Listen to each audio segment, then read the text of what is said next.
Lunar Command Center, 30 minutes after first contact. The Vorthax fleet reeled from the initial railgun volley, their formation scattering like startled insects.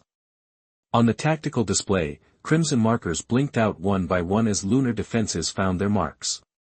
Admiral Dax Holt watched from the bridge of the EFS Retribution, his grizzled face lit by the flickering holograms. "They're regrouping," he noted, pointing to a cluster of ships pulling back behind their dreadnoughts.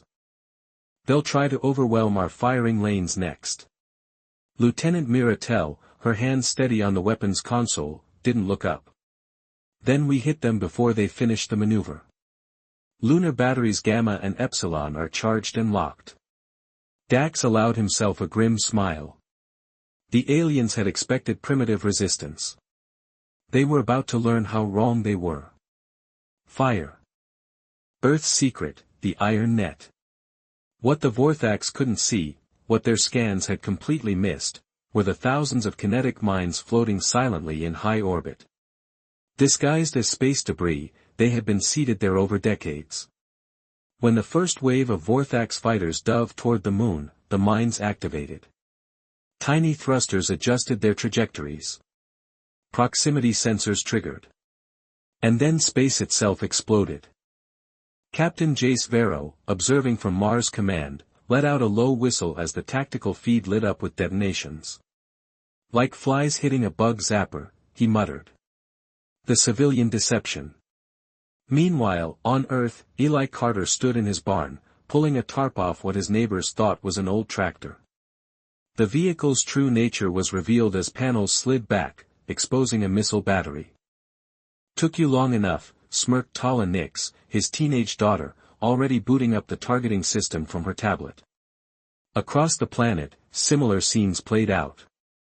Suburban neighborhoods, farmlands, even abandoned warehouses unveiled hidden defenses. The Vorthax had studied Earth's military bases. They hadn't studied its people. The Vorthax response.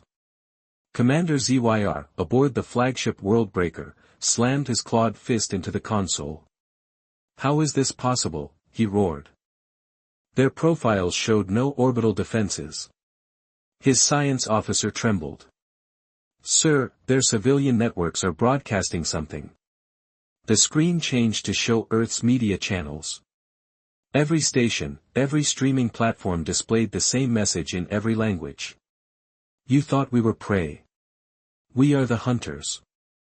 Then the transmission cut out as Phase 2 began. Lunar Base Obsidian, 2147. Commander Leora Vance stood rigid in the observation deck, her reflection a ghostly outline against the reinforced glass. Beyond it, Earth hung like a fragile blue jewel against the endless dark. The stars were sharp tonight, unnaturally so. Then, one by one, they began to disappear. "Report," she snapped, her voice cutting through the hum of machinery. Lieutenant Soren Vera didn't look up from his console. His fingers flew across the holographic interface, pulling up tactical overlays. Multiple contacts emerging from slip space. Hundreds of them. Leora's stomach tightened. She had trained for this moment her entire career, but no simulation could match the cold dread creeping up her spine. The first ship materialized fully, a monstrous, asymmetrical dreadnought, its hull a jagged obsidian nightmare. More followed, blotting out the stars in a swarm. "Vorthax," she whispered. The name alone was enough to send a ripple of tension through the command center. The Vorthax Legion, a warrior empire that had devoured a dozen worlds. And now they were here. The hail. A sharp chime echoed through the room. The main display flickered, static distorting the image before resolving into the face of a Vorthax warlord. His chitinous, insectoid features were streaked with crimson war paint, his 4 black eyes unblinking. "People of Earth," his voice grated, translated through the comm system with a mechanical hiss. "Your planet is now property of the Vorthax Dominion. Lay down your weapons. Surrender your cities. Resist, and we will reduce your world to ash." Silence.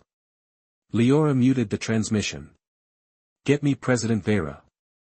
Soren hesitated. Commander, they're not just hailing us.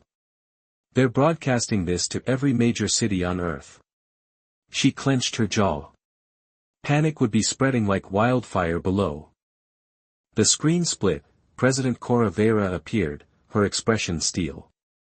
Black Star Protocol is authorized. Leora exhaled. Understood. She turned to her officers. Initiate Phase 1. The trap springs. Deep beneath the lunar surface, dormant systems whirred to life. What had been disguised as research facilities and mining operations now revealed their true purpose. On Earth, hidden silos slid open. Satellites that had spent decades masquerading as weather monitors unfolded into weapons platforms. The Vorthax fired first. A plasma lance streaked toward London, a city of millions. The world held its breath. Then, mere kilometers above the Thames, the blast fizzled out, dissipating into harmless sparks. In a bunker beneath Geneva, Dr. Rohan Kale watched the feed, his fingers steepled. Shield integrity holding. His assistant, a young engineer named Jessa, blinked. They really didn't see this coming. Kale smirked. They studied our public tech. Not what we hid. The first strike. Leora didn't wait for the Vorthax to recover from their confusion. Fire lunar railguns Alpha through Delta. From the moon's surface, four massive cannons erupted. Hyper-accelerated tungsten rods crossed the void in seconds, punching clean through 3 Vorthax cruisers. The alien ships detonated in silent blossoms of fire. On Earth, people looked up as the sky flashed. Some screamed. Others cheered. But the battle had only just begun. Location, suburban neighborhood, outside Chicago, Earth. Eli Carter wiped grease from his hands as the barn doors creaked open. Moonlight spilled across what his neighbors had always assumed was a junkyard of old farming equipment. Tala, status, he called out. His daughter didn't look up from her holographic display. All nodes green. The Chicago grid is live. She tapped a final command. Welcome to the revolution, Dad. With a series of mechanical whirs, the rusted tractors unfolded into autonomous gun platforms. The grain silo at the property's edge split open, revealing a vertical missile launch system. Eli keyed his comm, Prairie Fire Protocol activated. Sector 7 Gamma is hot. Across 6 continents, thousands of similar messages flashed through encrypted channels. Section 2, The Hacker Offensive. Location, abandoned London Underground Station. Tala Nix's fingers flew across a keyboard made of light. Around her, 30 members of Net Reaper Collective worked in frenzied silence. Vorthax communications are using quantum encryption, muttered Kier, her second-in-command. Tala grinned. Good thing we stole their keys 3 years ago.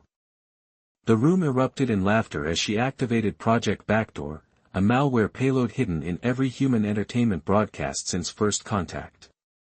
On Vorthax ships, screens flickered to life showing an ancient Earth cartoon character pointing a finger gun. That's all, folks. Then every system went dark. Section 3, The Martian Gambit. Location, Olympus Mon's secret hangar, Mars. Admiral Dax Holt watched through the dust-streaked viewport as 300 stealth fighters emerged from camouflaged bunkers. Remember, he told his pilots, the Vorthax think our Martian bases are research outposts. Let's educate them. The first wave launched into the thin atmosphere, their adaptive camouflage making them near invisible until Fox 3. Fox 3. Plasma missiles streaked toward the unsuspecting Vorthax fleet. Section 4, Alien Desperation. Location, Vorthax flagship Worldbreaker. Commander Zyr stared at the tactical display in horror. Deploy the planet cracker. His science officer recoiled. But sir, the radiation. Do it. The massive weapon began charging, its emitters glowing blood red. Section 5, Humanity's Answer. Location, Geneva Quantum Lab. Yar. Rohan Kale watched the energy spike on his monitors. They're going for the kill. He turned to his team. Activate Project Looking Glass. Deep underground, 7 fusion reactors powered up.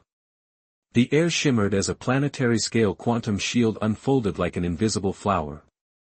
When the planet cracker beam struck, it reflected back at triple intensity. The last thing Commander ZYR saw was his own weapon's glare. Section 6, Aftermath. Location, White House Lawn, Earth. President Cora Vera addressed the cheering crowds. Today, we proved that humanity never fights fair. In orbit, the few surviving Vorthax ships fled at maximum speed. And on the dark side of the moon, something ancient stirred in its long sleep. Part 4, The Sleeper Awakens. The dust had barely settled from the Vorthax retreat when seismic sensors across Luna began screaming. Deep in the moon's Mare Crisium basin, something that had slept for millennia finally stirred. At first, the lunar monitoring teams thought it was residual tectonic activity from the orbital bombardment, until the tremor started moving with purpose. Dr. Riya Varma, chief xenogeologist at Armstrong Base, was the first to recognize the pattern. "These aren't quakes," she whispered, watching the holographic display paint a nightmare. "It's footsteps."